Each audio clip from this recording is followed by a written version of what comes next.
louvar a Deus, primeiro por poder estar num evento tão importante para a nossa denominação, esse CRM, um tema tão relevante.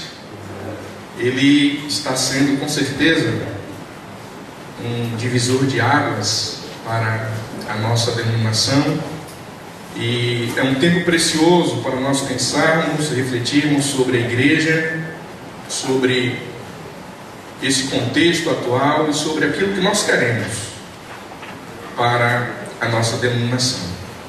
Eu quero agradecer a Deus e louvar o Senhor grandemente por esse privilégio de poder falar aqui ao coração dos pastores, quanto à responsabilidade, e agradecer de todo o coração ao Conselho Geral da nossa igreja, agradecer à comissão organizadora aqui desse evento, por me dar essa oportunidade de estar entre os preletores aqui desse evento, pessoas, pastores, que são referenciais para mim, em quem eu tenho aprendido muito, e espero poder também deixar uma contribuição aqui para esse pensamento que nós estamos desenvolvendo nesses dias.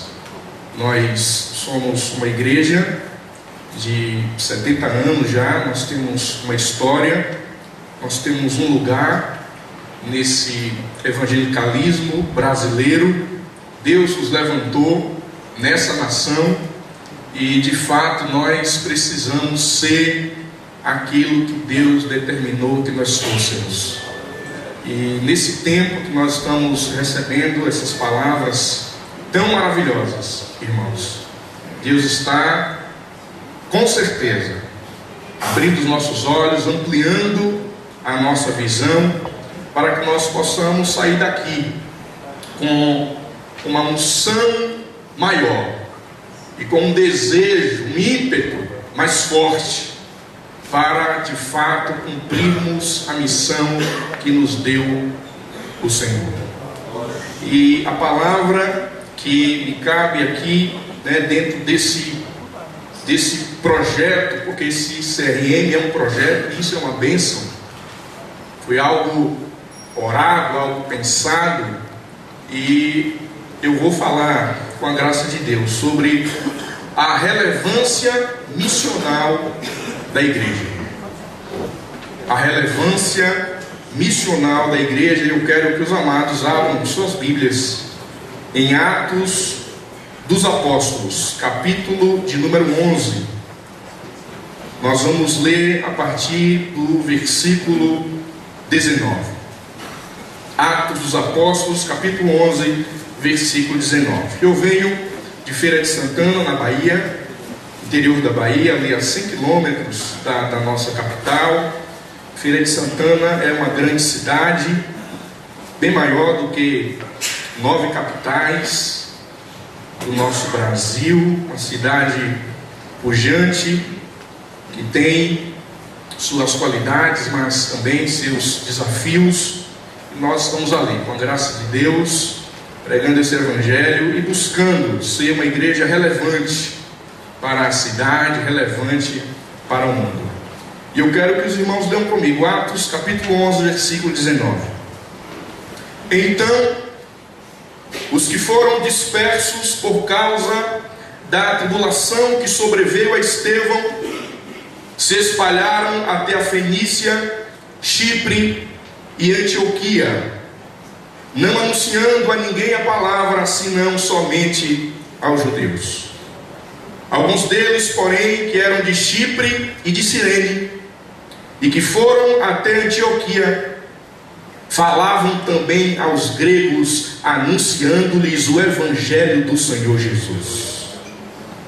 A mão do Senhor estava com eles, e muitos crendo se converteram ao Senhor. A notícia a respeito deles chegou aos ouvidos da igreja que estava em Jerusalém, e enviaram Barnabé até Antioquia. Tendo ele chegado e vendo a graça de Deus, alegrou-se e exortava a todos que com firmeza de coração permanecessem no Senhor, porque era homem bom, cheio do Espírito Santo e de fé, e muita gente se uniu ao Senhor. E partiu Barnabé para Tarso à procura de Saulo. Tendo-o encontrado, levou-o para Antioquia, e por todo um ano se reuniram naquela igreja e ensinaram numerosa multidão. Em Antioquia foram os discípulos pela primeira vez chamados cristãos. Naqueles dias desceram alguns profetas de Jerusalém para Antioquia, e apresentando-se um deles, chamado Ágabo, dava a entender pelo Espírito que estava para vir grande fome por todo o mundo, a qual sobreveio nos dias de Cláudio. Os discípulos, cada um conforme as suas posses, resolveram enviar socorro aos irmãos que moravam na Judéia, o que eles com efeito fizeram, enviando aos presbíteros por intermédio de Barnabé e de Saulo. Curve a sua cabeça por um instante. Bendito seja o teu nome, Senhor. Eu quero louvar-te e engrandecer-te por tua graça ministrada a nós, por tudo aquilo que nós já temos recebido aqui nesses dias, Senhor. Não tenho dúvida que foi o Senhor que preparou, ó Deus, esse congresso para a nossa renovação, para ampliar a nossa visão, para nos fazer, meu Deus, enxergar como o Senhor está enxergando o mundo, a igreja, todas as coisas. Eu peço agora a tua graça, meu Pai. Usa-me para a glória do teu santo nome, Senhor. Usa os meus lábios, a minha mente, e que a tua palavra alcance cada coração nessa manhã, e que a glória seja do Senhor e somente do Senhor. Amém. Glória a Deus. Eu queria também louvar a Deus, irmãos, por esse RN estar sendo assim tão excelente, maravilhoso. Às vezes, quando tem alguma coisa faltando, a gente ouve reclamação, ouve murmuração, mas nós precisamos também lembrar de agradecer. E eu quero dar os parabéns aqui a toda a comissão organizadora desse RN. Eu queria que você aplaudisse ao Senhor por essa bênção, essa excelência que está sendo esse evento para a glória do nome do Senhor. Veja, irmãos, a excelência ou a relevância missional da igreja. Nós já temos essa consciência, essa convicção de que a igreja tem uma missão no mundo. A igreja existe para cumprir uma missão. Da mesma forma que o fogo existe para queimar, a igreja existe para cumprir a missão. Já temos ouvido e bastante aqui que da mesma forma que o sal existe para salgar, de igual forma a igreja existe para cumprir a sua missão. Da mesma forma que a luz existe para iluminar, a igreja está na terra para cumprir a vocação que lhe deu o seu Senhor. E a relevância dessa igreja, a sua importância no mundo, ela está justamente no cumprimento dessa missão. Porque se o sal se tornar insípido, se o sal perder o seu sabor, ele não serve para mais nada. Então a relevância da igreja se dá quando ela está focando o objetivo, a finalidade que lhe deu o seu Senhor. Por isso a gente tem na Bíblia expressões como a de Jesus Cristo lá, a igreja no Apocalipse dizendo: vomitar-te-ei da minha boca, pela falta do cumprimento da missão. Expressões como a de Mateus capítulo 7, quando Jesus diz: eu não vos conheço. Naqueles dias, muitos dirão: eu fiz isso, eu fiz aquilo outro. E esta igreja, essa parte daquilo que se pensa ser igreja, vai ouvir de Jesus: eu não vos conheço. Porque é uma igreja conhecida, uma igreja aplaudida na terra, mas uma igreja desconhecida do céu. Porque nós só estamos agradando a Deus como igreja quando nós estamos investindo no cumprimento dessa que é a embaixada, é a agência de Deus sobre a terra. E quando nós falamos de relevância missional, eu quero aqui destacar que essa palavra missional, uma palavra que tem sido, nos últimos tempos, nos últimos anos, largamente usada na literatura evangélica, em contraposição até à palavra missionária, igreja missional, e não apenas igreja missionária. E nós estamos tomando aqui esse termo missional como um conceito mais amplo, um conceito mais abrangente, um conceito mais profundo, para nós pensarmos sobre a missão da igreja. Porque geralmente quando nós falamos de igreja missionária, nós estamos nos referindo, ou estamos pensando naquela igreja que separa, prepara e envia missionários ao campo.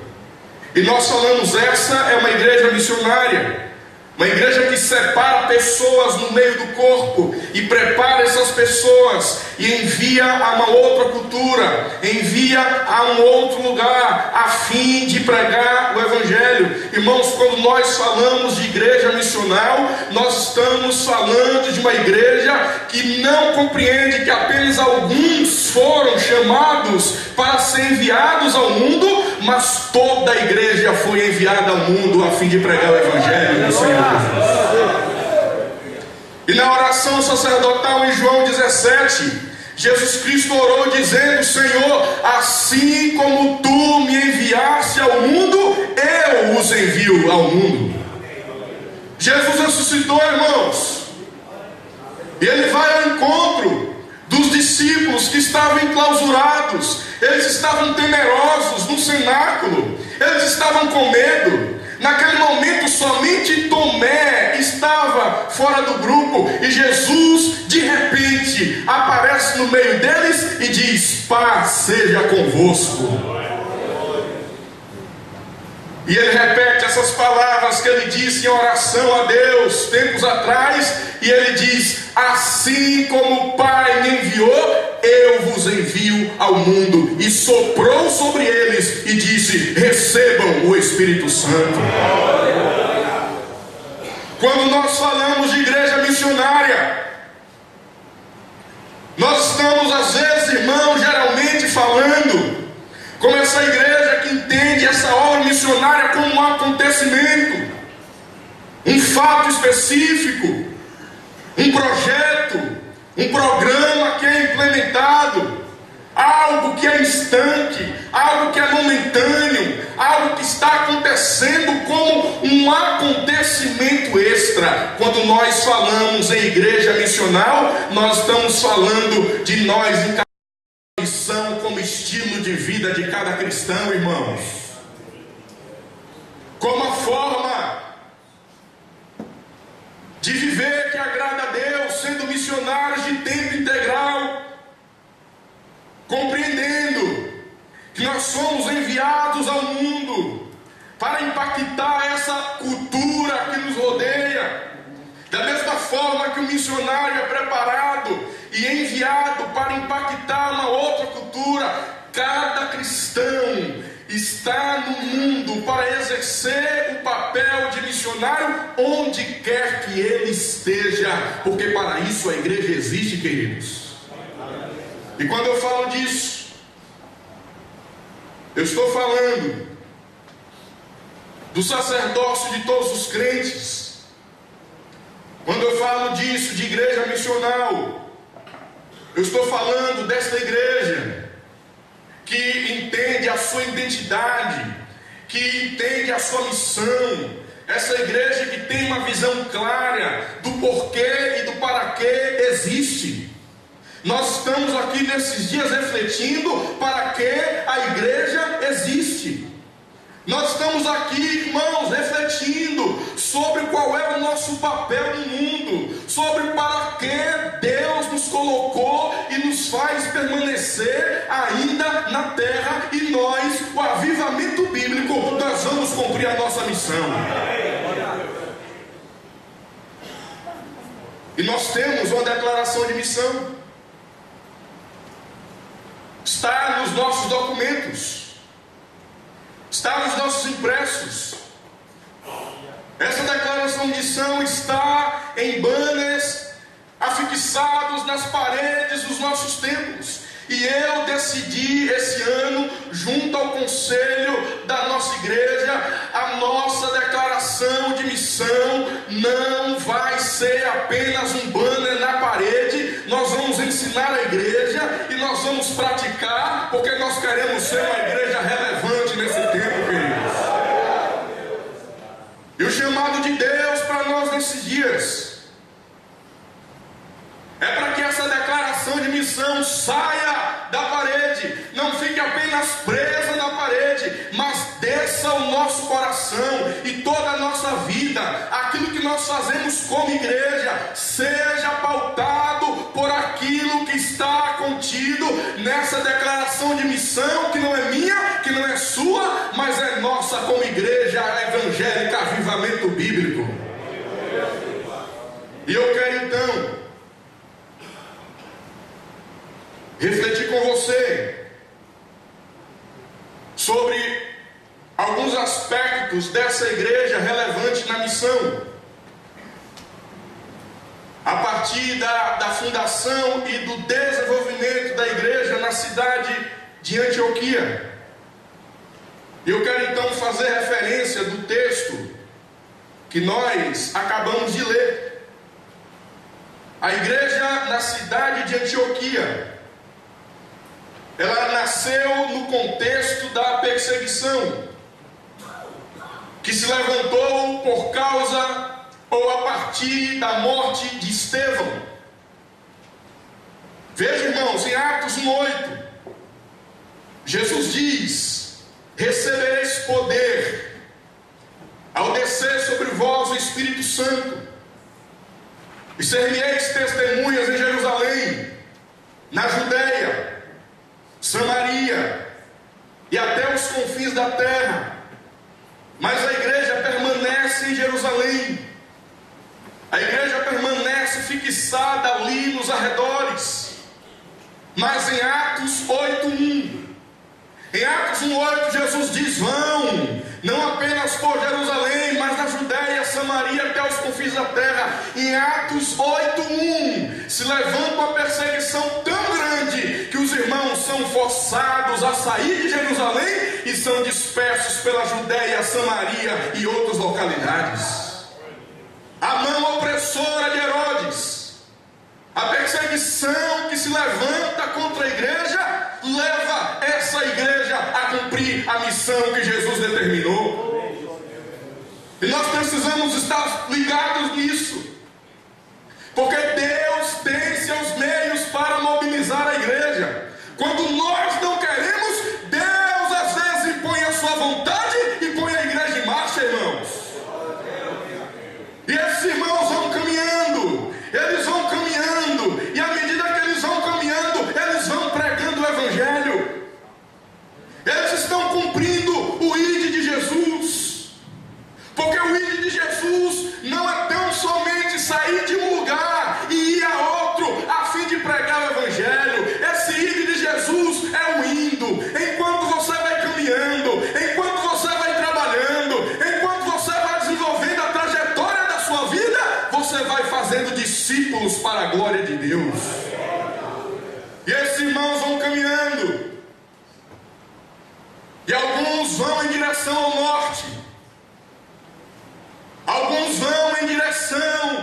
cidade de Antioquia, os gregos não ouvem a mensagem do Evangelho através dos judeus, porque os judeus, alguns judeus, os judeus de Jerusalém, eles estão pregando apenas para outros judeus. Eles estão presos a alguns paradigmas. Mas alguns irmãos de Chipre, alguns irmãos de Cirene, eles estão quebrando o protocolo, eles estão ousando, eles estão inovando, e eles pregam aos gregos que Jesus é o Senhor e a mão de Deus está sobre eles, queridos. Aleluia! A mão de Deus estava sobre eles, e muita gente crendo se converteu ao Senhor Jesus. E já foi dito aqui, eu repito, as pessoas estão em busca do segredo. Qual é o segredo para o crescimento da igreja? Os pastores estão indo de norte a sul, de leste a oeste, rodando o mundo, buscando o segredo. Qual é o pulo do gato? Qual é o pulo do gato para fazer a igreja crescer? E o livro de Atos não nos deixa em dúvida. O segredo para o crescimento da igreja é a mão favorável do Senhor sobre ela.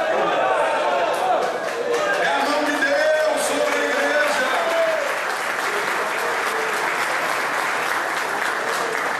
A igreja não cresce por causa da idade, não cresce por causa da formação, não cresce por causa da eloquência nem da retórica do seu pastor.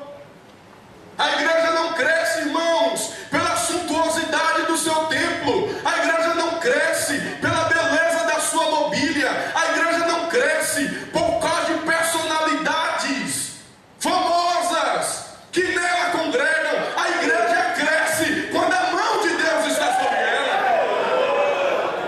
Eu quero dizer para você, pode estar todo o inferno, o diabo e seus demônios contra nós, pode estar o mundo e seu sistema maligno e corrupto contra nós, podem se levantar pessoas com objetivos escusos para nos derrubar, mas se a mão de Deus estiver sobre nós, nada vai nos deter, irmãos. Nada. E a mão de Deus estava sobre eles, e muita gente creu, e a notícia dessas coisas chegou em Jerusalém. Porque a notícia chega, diga ao seu irmão, a notícia chega, porque a igreja é luz, não dá para esconder uma cidade edificada sobre o monte. A notícia vai chegar. Você não vai precisar fazer propaganda, porque a notícia vai chegar daquilo que Deus está fazendo. Aleluia! E a igreja em Jerusalém fica sabendo do que está acontecendo em Antioquia. E eles mandam Barnabé, graças a Deus. Graças a Deus eles mandam Barnabé para ver o que está acontecendo ali, porque Deus coloca pessoas certas nos lugares certos, irmãos. Deus sabe o que faz. Não se preocupe, porque Deus coloca pessoas certas nos lugares certos. E Barnabé é um homem de que nós temos as melhores referências no livro de Atos. Lucas nos dá as melhores referências a respeito de Barnabé. Barnabé, seu nome na verdade era José, mas os discípulos deram esse nome a ele. Ah, Barnabé é um filho da consolação. Barnabé é um filho da exortação. Literalmente é um filho do Espírito Santo. É um homem ajudador. É um homem que se coloca ao lado. É um discipulador. É um encorajador. Barnabé é um homem bom, irmãos. Barnabé era gente boa.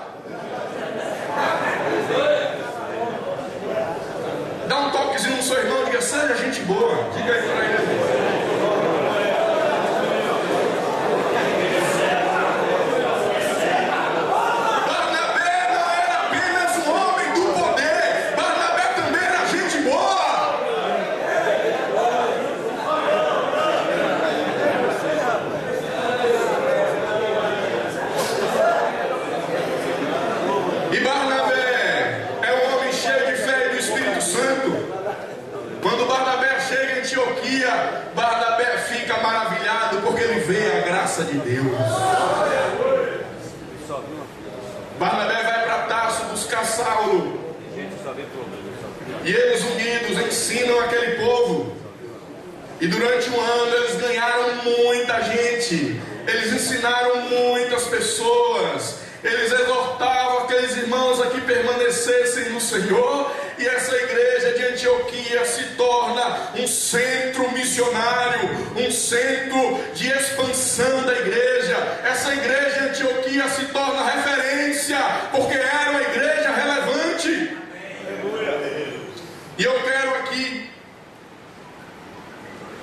extrair então alguns princípios dessa igreja relevante na missão. Em primeiro lugar, a igreja relevante na missão é aquela que está disposta a rever seus paradigmas a fim de cumprir a missão. A igreja relevante é aquela que está disposta a rever seus paradigmas a fim de cumprir a missão. Os judeus estavam pregando apenas para os judeus, mas os de Chipre e os de Cirene começaram a pregar também aos gregos. Eles quebraram o protocolo, irmãos. Eles estão rompendo ali com um paradigma que a igreja de Jerusalém ainda estava lutando. Apesar de Deus já ter mostrado em Jesus Cristo que o seu propósito não era apenas para os judeus, mas também para os gentios. Deus mostrando para Pedro, na casa de Cornélio, que ele não faz acepção de pessoas. Deus revelando a sua vontade de alcançar os confins da terra, mas aqueles irmãos estavam limitados naquele paradigma, emperrando o crescimento da igreja. E se levanta agora os de Chipre, os de Cirene, e eles têm a ousadia de lançar a rede do outro lado do barco, e a mão de Deus está sobre a vida deles, queridos. Cada geração da igreja precisa superar seus desafios, porque cada geração traz consigo seus próprios desafios. E nós, irmãos, nós estamos nesse tempo. Nós precisamos quebrar paradigmas. Qual foi o paradigma que a igreja de Antioquia pregou ou quebrou? O paradigma do legalismo. Eles romperam com as cadeias do legalismo, e agora pela primeira vez tem judeus e gentios juntos, congregando e adorando o mesmo Deus, o Senhor Jesus. Quais são os paradigmas que nós precisamos quebrar nessa geração, irmãos, para cumprir a vocação que nos deu o Senhor? Nós temos alguns paradigmas da igreja evangélica brasileira,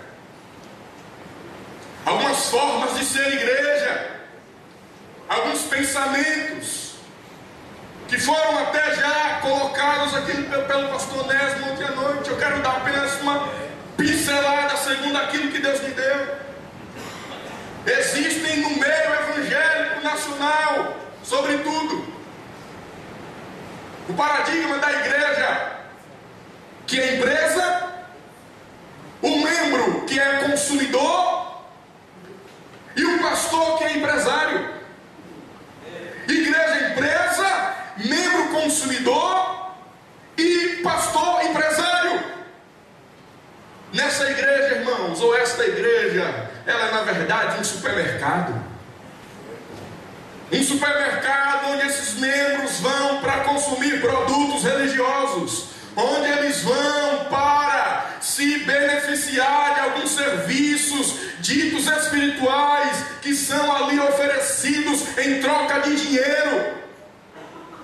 Nessa igreja que é supermercado, o pastor não é nada mais que um vendedor e o púlpito é um balcão onde ele faz negociatas, onde ele está barganhando, onde ele está trocando favores, onde ele está trocando bênçãos por envelopes que voltem recheados. Esses membros vão para consumir oração, eles querem consumir uma palavra de bênção, eles estão lá para consumir, eles estão em busca de um carro novo, eles querem uma casa nova, eles querem prosperidade a qualquer custo. Mas a igreja não é empresa, a igreja não é negócio. Pedro nos alertou que tentariam fazer comércio de nós. É o mercadejar da fé. E nós precisamos entender, irmãos, a diferença da igreja para a empresa. Para a empresa o dinheiro é o fim, é a finalidade, é o objetivo, é o lucro. Mas para a igreja o dinheiro é um meio de pregar o evangelho, de expandir o reino de Deus. Nós não arrecadamos, ou nós não pregamos, irmãos, para arrecadar. Nós arrecadamos para continuar pregando. É diferente. Outro paradigma. A igreja, que é o hospital, os membros que são pacientes, e o pastor, que é o capelão. E aqui eu não quero de maneira alguma diminuir o caráter da igreja como uma comunidade terapêutica, porque eu creio que Jesus cura e faz milagres em seu nome.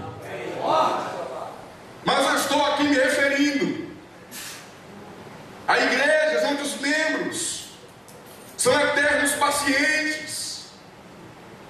Eles estão envolvidos todos os dias em problemas, e são essas coisas que dominam a sua vida. É um caroço que não some nunca, é um caroço que está no braço e desce para a perna. Pastor, ora aqui, e o caroço sobe e o caroço desce. Um dia ele não pode levantar a mão, é o outro dia que a perna está dura.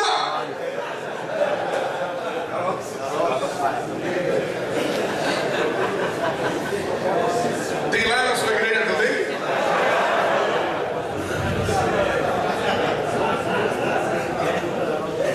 E o pastor é um capelão, e o pastor socorre um, e socorre outro, e unge outro, e você nunca viu um capelão chegar numa sala de enfermagem e dizer: vamos lá, gente, vamos lá, é hora de trabalhar, é hora de cumprir a missão, vamos lá, nós somos o exército de Cristo. Não, irmãos, esse não é o trabalho do capelão. Tem igreja que é assim.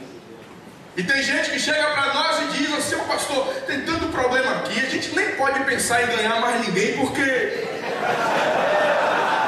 tanta gente aqui já para a gente cuidar.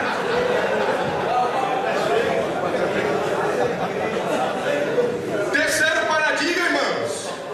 E qual é o resultado disso? Uma igreja dependente. O resultado da igreja empresa é que essa igreja é egocêntrica. É cada um buscando a sua bênção, cada um buscando o seu favor. A igreja, que é hospital, qual é o resultado disso? É dependência. Uma igreja excessivamente dependente do pastor. Eles não expulsam demônios, eles não oram por enfermos, eles não pregam o evangelho. Às vezes alguém se converte lá na rua e ele traz para o pastor orar. Eles não sabem orar, eles querem receber oração. Terceiro paradigma, irmãos: igreja, escola, membro, aluno, e pastor, professor, mestre. São igrejas onde as pessoas estão em busca sempre de mais um curso. Elas estão sendo treinadas, mas elas querem mais, e elas nunca estão prontas. Elas querem mais um curso, mais um treinamento, mais uma capacitação. E essas pessoas são aquelas das quais Paulo escreve a Timóteo dizendo: eles aprendem sempre, mas nunca chegam ao conhecimento da verdade. Nunca está pronto. Eles estão bem instruídos na sã doutrina, eles têm conhecimento do evangelho, eles já estão há 20 anos na igreja e estão dizendo: eu não estou pronto ainda. E o pastor, coitado, ele fica em busca de novidade para passar para esse povo. Ele tem que apresentar algo novo, um curso novo. Ele precisa sempre de algo novo, porque a congregação está atacada por um comichão que Paulo disse que haveria nos últimos dias. O resultado disso, irmãos, é orgulho. Orgulho. Uma igreja orgulhosa, com o ego inchado. Nós temos conhecimento, nós somos os tais, nós temos boa doutrina, nós somos guardiões da verdade, mas não estão comprometidos com a missão da igreja no mundo. Tem o conhecimento, mas não tem a prática. Eles sabem o que devem fazer, mas não fazem. E o outro paradigma que eu trago aqui como a expressão daquilo que a igreja primitiva, a igreja de Atos, nos apresenta. Uma igreja missional, cada membro como discípulo e o pastor como um mentor. Esta igreja missional, essa igreja que sabe para que existe, esta igreja fundamentada no Evangelho, esta igreja capacitada pelo poder do Espírito Santo, esta igreja que entende por que está na terra. Cada membro é um discípulo ensinável, um discípulo que está aprendendo de Cristo, um discípulo que está sendo ensinado. O pastor desta igreja entende que foi dado por Deus à igreja para a capacitação dos santos para o desempenho do ministério. O pastor entende que é mentor, ele é coordenador dos ministérios, ele está ali para administrar os dons, ele está ali para influenciar esta igreja, para cumprir a missão, porque não somente ele, toda a igreja foi chamada para fora. Aleluia! Nós precisamos então, irmãos, cumprir todos os propósitos estabelecidos por Deus para a sua igreja. Nós precisamos pregar o Evangelho completo de Jesus Cristo. Em segundo lugar, esta igreja relevante na missão é uma igreja que está disposta a enxergar a multiforme graça de Deus em operação. A igreja relevante, no que diz respeito à sua missão, é uma igreja que está disposta a enxergar a multiforme graça de Deus em operação. Barnabé foi enviado para supervisionar aquela igreja, irmãos. Os apóstolos que permaneceram em Jerusalém disseram: vamos lá, Barnabé, vai lá, Barnabé, vai ver o que está acontecendo. E quando Barnabé chega ali, ele é capaz de ver a graça de Deus em operação naquele lugar. Meus irmãos, além de ser um homem bom, além de ser um homem cheio do Espírito Santo, Barnabé é um homem de visão. E a vida desse homem me inspira, porque Barnabé era capaz de enxergar aquilo que ninguém conseguia ver. Barnabé conseguia enxergar aquilo que mais ninguém conseguia ver, irmãos. E nós precisamos pensar nisso, porque às vezes nós olhamos, mas não enxergamos.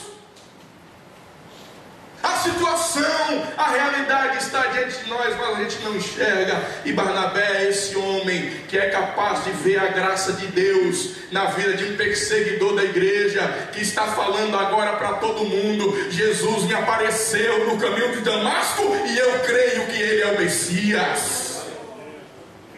Barnabé é esse homem que é capaz de ver a necessidade da igreja, a necessidade dos irmãos, e ele vende a sua propriedade e deposita o valor aos pés dos apóstolos.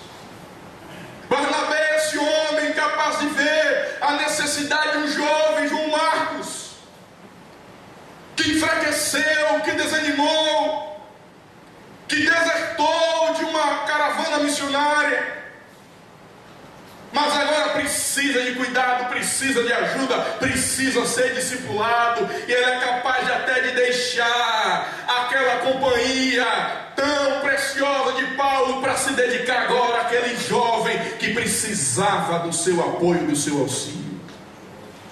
E Barnabé, irmãos, ele é capaz de ver a graça de Deus. É capaz de ver Deus abençoando um trabalho que leigos estão realizando. Barnabé é capaz de ver a graça de Deus num trabalho novo. Barnabé é capaz de ver Deus abençoando aqueles irmãos. E eu creio, como disse Rick Warren, nós precisamos pedir ou parar de pedir que Deus abençoe aquilo que nós queremos fazer, e nós precisamos começar a fazer aquilo que Deus está abençoando, irmãos. Nós precisamos começar a fazer aquilo que Deus está abençoando, mas isso passa pela nossa visão. Eu quero perguntar a você, pastor, você consegue ver a graça de Deus no trabalho alheio? Você consegue ver o trabalho de Deus para além do seu aprisco? Você consegue ver a graça de Deus para além das suas fronteiras, no trabalho que outra pessoa está realizando? Ou você é dessas igrejas cujo slogan é: a mão de Deus está aqui?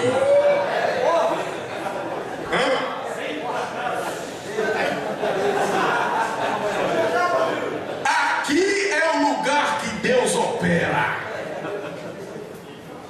Aqui o milagre acontece. E às vezes nós visitamos as igrejas uns dos outros, nós visitamos o rebanho uns dos outros, e a gente sai não como Barnabé alegre, a gente sai murmurando ou dando de ombros, porque a gente não consegue ver a graça que Deus está derramando naquele lugar.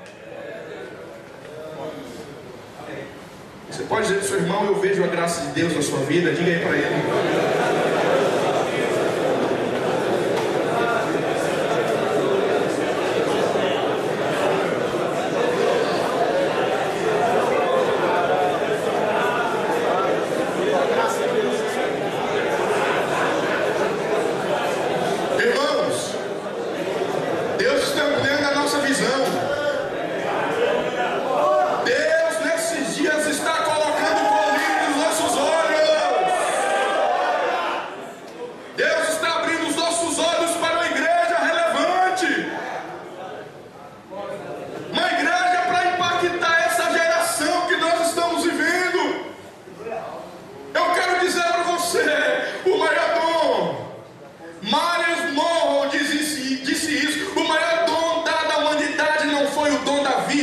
Mas o dom da visão.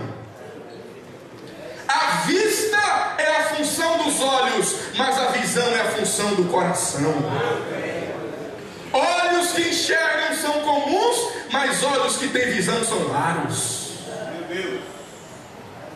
Nada, absolutamente nada grandioso foi feito na terra, irmãos. Nada de notável foi feito sobre a terra sem antes alguém se levantar com uma visão empreendedora, uma visão quebrando paradigmas, uma visão valorizando o bom, o louvável que nós já temos, nós fazendo disso uma base para seguir adiante. Deixa Deus ampliar sua visão em nome de Jesus, porque Jesus está dizendo: erguei os vossos olhos. Erguei os vossos olhos e vede os campos, porque eles já estão brancos para a colheita. Em terceiro lugar, irmãos, esta igreja relevante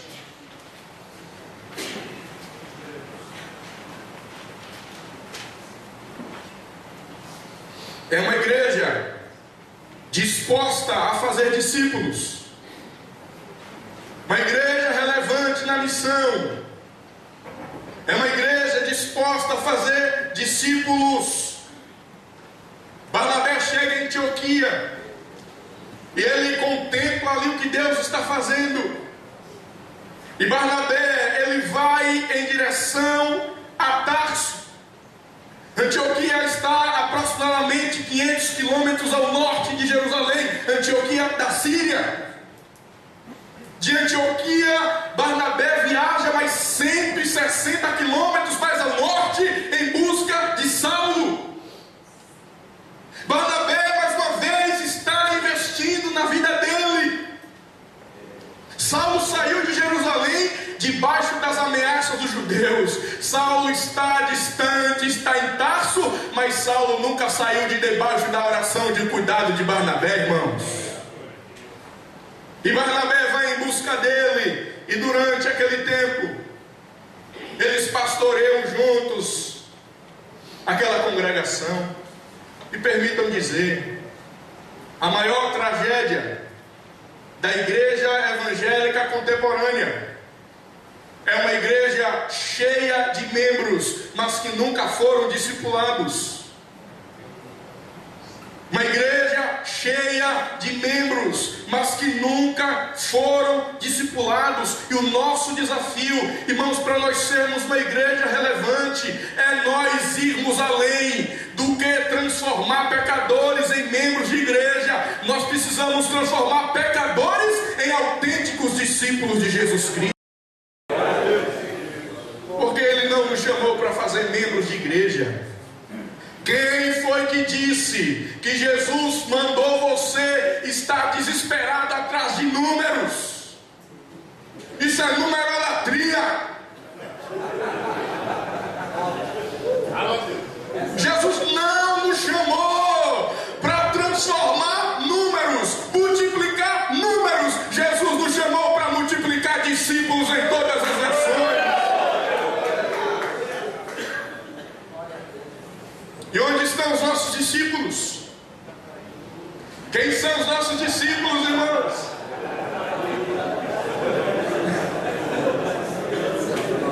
Alguém comparou a igreja a um ônibus.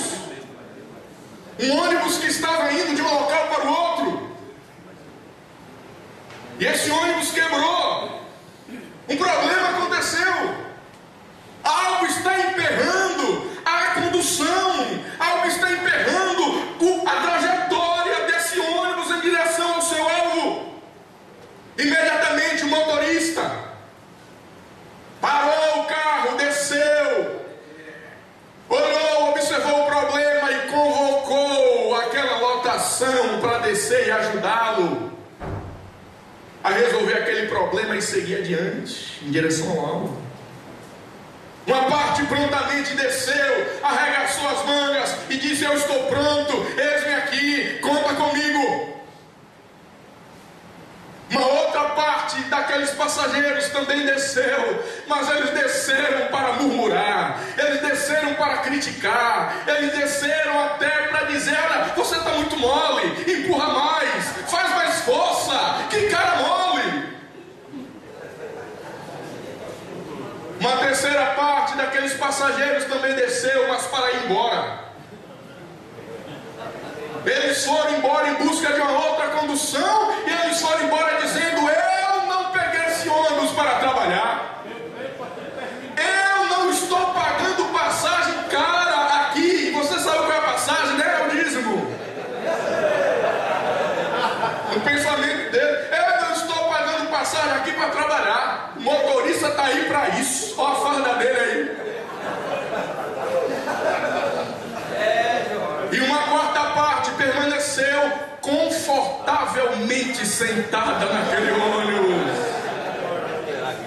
esperando os outros terminarem o trabalho, e eles não se davam conta que estavam fazendo mais peso para quem estava trabalhando, irmãos. Onde estão os nossos discípulos? Esse povo todo está dentro da igreja. Aqueles que estão lá só para reclamar.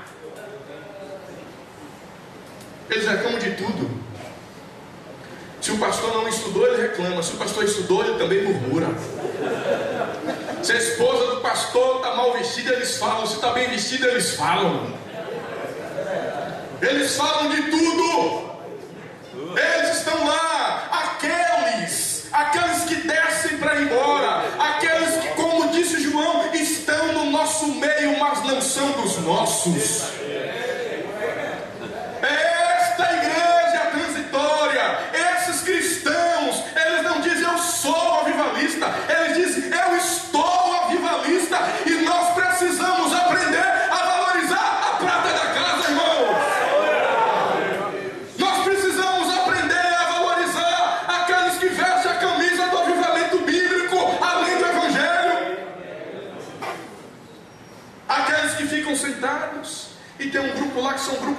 discípulos.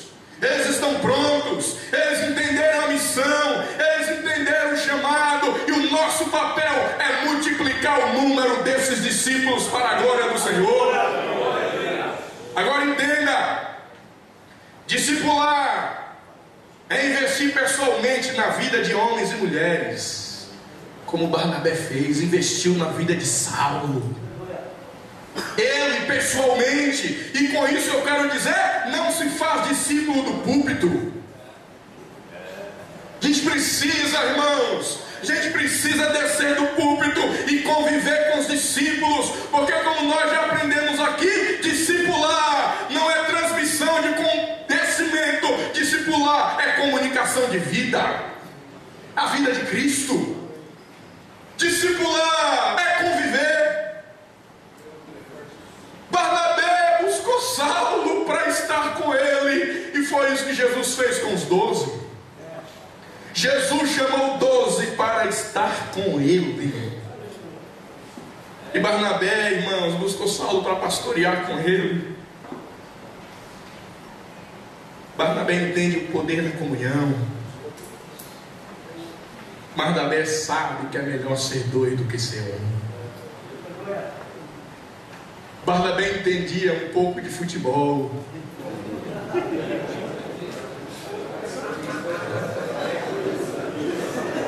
Barnabé sabia que por melhor que seja o craque, ele não vence o jogo sozinho.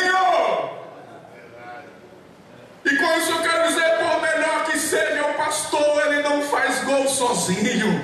Por melhor que você seja, nós precisamos de uma equipe, nós precisamos de equipe, nós precisamos trabalhar em equipe, nós precisamos do poder da comunhão, porque juntos nós somos melhores, irmãos.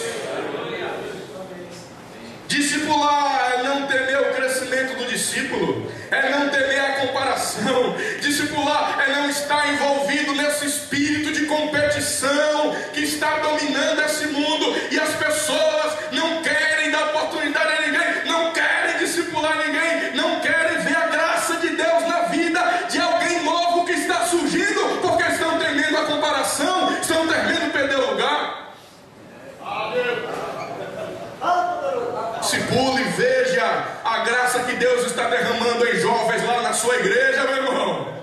Veja a graça de Deus que Ele está operando lá na vida de pessoas. Encosta, discipula, ensina, chama para caminhar junto, porque uma igreja missional, uma igreja relevante, é uma igreja de discípulos que faz discípulos. Eu quero honrar nessa manhã o meu discipulador. Eu queria que o pastor Paulo Oliveira se colocasse de pé, e eu quero que vocês aplaudam ao Senhor pela vida do pastor Paulo. Aleluia! Aleluia! Aleluia! Eu quero que o pastor Josimar Oliveira, meu mentor, se coloque de pé, e vocês aplaudam ao Senhor pela vida dele. Tem investido na minha vida.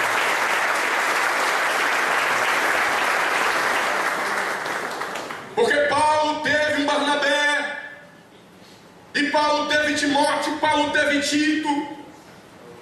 Nós precisamos investir no discipulado, irmãos, a começar de nós. A igreja não vai discipular enquanto nós formos pastores apenas no púlpito. Enquanto nós não descermos para a convivência, não chamarmos pessoas para perto, não permitir que pessoas vejam a nossa vida, não permitir que as pessoas entrem na nossa intimidade, nós não vamos conseguir fazer discípulos autênticos de Jesus Cristo. E em quarto lugar, essa igreja missional é uma igreja disposta a impactar a comunidade ao seu redor. A igreja missional, uma igreja relevante na missão, é uma igreja disposta a impactar a cidade ao seu redor. Na cidade de Antioquia, os discípulos foram chamados de cristãos pela primeira vez, irmãos. Que coisa interessante. Em Antioquia, e a cidade de Antioquia não era qualquer cidade. A cidade de Antioquia, a história nos diz que era a terceira maior cidade em importância no Império Romano. Uma cidade de mais de 500 mil habitantes. Um polo comercial que só ficava atrás de Roma e de Alexandria. Uma cidade pujante, uma cidade próspera, e aquela comunidade de cristãos está ali, e a forma que eles vivem, a mensagem que eles pregam, impacta aquela comunidade, e o povo da cidade é que olha para a igreja e diz: eles se parecem com Jesus Cristo que ele prega. O povo olha para o modus vivendi daquela igreja e diz: realmente a vida que eles levam se parece com a vida do Jesus que eles pregam. Com certeza não era pela roupa que eles vestiam, não era pelo penteado do cabelo, não era, irmãos, por estereótipos tantos que nós temos hoje. Eles estavam vendo que aqueles irmãos, eles viviam biblicamente. Eles tinham um caráter em transformação, um caráter que estava sendo lapidado. Se eles eram transformados de glória em glória na mesma imagem do Senhor. E nós cremos, eu creio, que a igreja local é a ferramenta e o instrumento de intervenção divina na comunidade que ela está inserida. A igreja local, a igreja ali onde ela está estabelecida, na cidade onde você está, é um instrumento de intervenção divina, influenciando e gerando transformações através de seus relacionamentos pessoais. A missão da igreja está voltada para fora, irmãos. Nós estamos muito ensimesmados. As nossas programações são para entretenimento do próprio povo. Tudo que se faz é para agradar o povo. Tudo que se faz é para diversão do próprio povo. E Jesus está dizendo para nós: vamos olhar para fora. Nós precisamos impactar a comunidade onde nós estamos inseridos, uma igreja culturalmente relevante. É uma igreja que está compreendendo, irmãos, as características, que está compreendendo essa atmosfera que está ao redor. Nós precisamos analisar essa cidade onde eu estou, quais são as características dela. É um centro universitário, que cidade é essa? É uma grande cidade, é uma média cidade, é uma pequena cidade? Eu estou numa cidade, eu estou no espaço urbano, eu estou no espaço rural, e nós precisamos, como profetas, entender o tempo, para que nós possamos causar um impacto e assim cumprir a nossa missão. Nós não podemos e não vamos mudar o conteúdo. Nós não podemos e não vamos mudar a doutrina. Não podemos e não devemos mudar a doutrina, mas nós precisamos sempre repensar a metodologia para atingir esse público-alvo dentro da nossa cidade. Cada um de nós, fugindo de pacotes prontos, fugindo, irmãos, de ilusões que são vendidas por aí. Nós precisamos pensar nessa cidade onde nós estamos, porque Deus nos chamou para esse tempo, irmãos. Deus nos chamou para essa geração, e nós precisamos impactar essa geração. E eu lembro do que Mardoqueu disse para Esther. Eles estavam debaixo de uma ameaça. Amã já tinha projetado a morte de todos os judeus. O edito já tinha sido decretado, e Mardoqueu manda um recado para Esther: Esther, se posicione, Esther, se levante, porque o dia está determinado para todos os judeus morrerem, e não pense você que aí no palácio você vai se safar. Esther mandou um recado: meu tio, eu não posso fazer nada. O que é que eu posso fazer? Eu não posso fazer nada. Faz 30 dias que o rei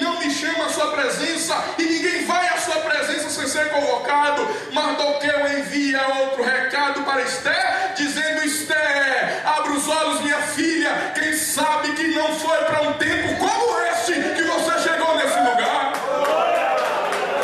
Quem sabe? E nós somos chamados para essa geração, nós somos chamados para esse tempo, e se Deus te plantou nessa cidade, é aí que Ele vai usar você para impactar aquele povo para a glória dele. Irmãos, eles impactaram aquela cidade com a mensagem cristocêntrica e com um estilo de vida biblicamente relevante. Esse ano, Deus nos tem dado a graça de fazer alguns trabalhos. Nós estamos chamando de impactos evangelísticos. Impactos evangelísticos. Nós não pensamos, confesso a princípio, de algo dessa monta, dessa magnitude. Nós tínhamos, como temos, uma congregação na cidade próxima lá, Tanquinho, uma congregação antiga, um trabalho muito antigo, que não avança, pouquíssimos membros, em torno de 30, não mais, e decidimos fazer um impacto evangelístico naquela cidade, com o grupo de ação missionária da igreja, da sede, do campo. Eu pensei em torno de algo de 100 pessoas, e comecei a comunicar essa visão para os irmãos. Fizemos reuniões, oramos, agendamos uma data e fui conversando com o povo, influenciando, mostrando o projeto. Qual era o projeto? Levarmos uma equipe de saúde, voluntários da igreja, enfermeiros. A igreja está cheia de profissionais, irmãos. Enfermeiros estão de braços cruzados, eles trabalham para si, mas para o reino nada. Eu os convoquei: enfermeiros, nutricionistas, psicólogos, profissionais diversos. Vamos lá fazer serviço de aferição de pressão, teste de glicemia. Convoquei a ação social da igreja. Vamos levantar pelo menos aqui 1 tonelada de alimentos para distribuir para as famílias carentes de lá. Convoquei o teatro, o ministério de dança, as crianças. Nós mobilizamos o campo. E no dia, irmãos, preparamos um lanche para servir os irmãos. Íamos passar a tarde e a noite lá, porque nós terminamos com um culto na praça, uma mensagem evangelística, curas e milagres. Depois tomar o nome dessas pessoas que se decidem para um curso bíblico, um discipulado dessas pessoas que vêm à frente. Chegamos lá, e para minha surpresa tinha lá 450 irmãos. Uma cidade de 8.000 habitantes. E nós evangelizamos casa por casa, distribuímos literatura que nos foi colocada à disposição pela Secretaria de Missões da região. Casa por casa, a cidade foi impactada. E quando a gente pensa que está impactando a cidade, foi a igreja que recebeu o maior impacto, porque a igreja voltou diferente, irmãos. Voltou dizendo: pastor, quando é o próximo? Quando é o próximo? E com muita alegria, dia 12 de outubro, nós fomos a Santo Agostinho, terra aqui do nosso querido pastor Cosme Ferreira da Silva, terra natal do pastor Raimundo Ferreira da Silva. Aquele povoado, irmãos, é o útero de onde surgiu o avivamento bíblico em todo o Nordeste. Na década de 50, década de 60, esses homens estavam ali influenciando e lançando sementes. Chegamos ali com 300 pessoas e o comentário da cidade é: povoado, nunca vimos uma coisa assim. E a igreja está inflamada, e a igreja está agora voltada para fora, e é nesse alvo que nós precisamos prosseguir, irmãos, porque nós não estamos na terra para servir a nós mesmos, nós estamos na terra para servir o próximo. Eu quero terminar dizendo: esta igreja missional, essa igreja relevante na missão, é uma igreja disposta a priorizar pessoas ao invés de programas. Se levanta um profeta que vai de Jerusalém para Antioquia, Ágabo. E Ágabo traz uma profecia não muito boa. Ágabo chega dizendo que virá uma grande fome no mundo. E imediatamente aqueles irmãos, eles se dispõem a levantar recursos para abençoar os irmãos da Judéia. Eles entendem que o momento não é de orar. Eles entendem que o momento não é de criticar o governo. A crise se levantou. Eles não entendem que o momento é criticar o governo. A crise se levantou. Eles entendem que é o momento da igreja brilhar como luz e como sol. Ser uma igreja missional é ter uma agenda voltada para pessoas. Ser uma igreja relevante é ter uma vida relevante para as pessoas. Toda crise é uma oportunidade da igreja demonstrar o amor de Deus que está no seu coração ao mundo, irmãos. Nós precisamos entender que essa igreja estava disposta a usar os seus recursos para cumprir a missão. E nós precisamos repensar o que estamos fazendo e por que estamos fazendo. Eu já terminei aqui. Eu quero apenas lembrar você, João 17,4. João 17,4. Jesus Cristo está orando, ele diz: Pai, eu te glorifiquei na terra, concluindo a obra que o Senhor me deu para fazer. Eu concluí a obra que o Senhor me deu para fazer. Paulo, prevendo a sua morte, Paulo diz: eu já estou sendo derramado como libação diante do Senhor, e o dia da minha partida está próximo. Mas eu combati o bom combate, eu acabei a carreira, e eu guardei a fé. Paulo chega ao final da sua vida não melancolicamente. Paulo não chega ao final da sua vida, irmãos, de forma desesperadora, como quem ficou devendo alguma coisa, como quem não cumpriu o seu dever. Mas Paulo chega ao final da sua vida de cabeça erguida, dizendo: eu estou agora somente aguardando a coroa da justiça, que o justo juiz me dará naquele dia, e não somente a mim, mas a todos aqueles que aguardam a sua vida. Que Deus nos dê graça para cumprir a missão, em nome de Jesus. Amém. Vamos aplaudir o Senhor.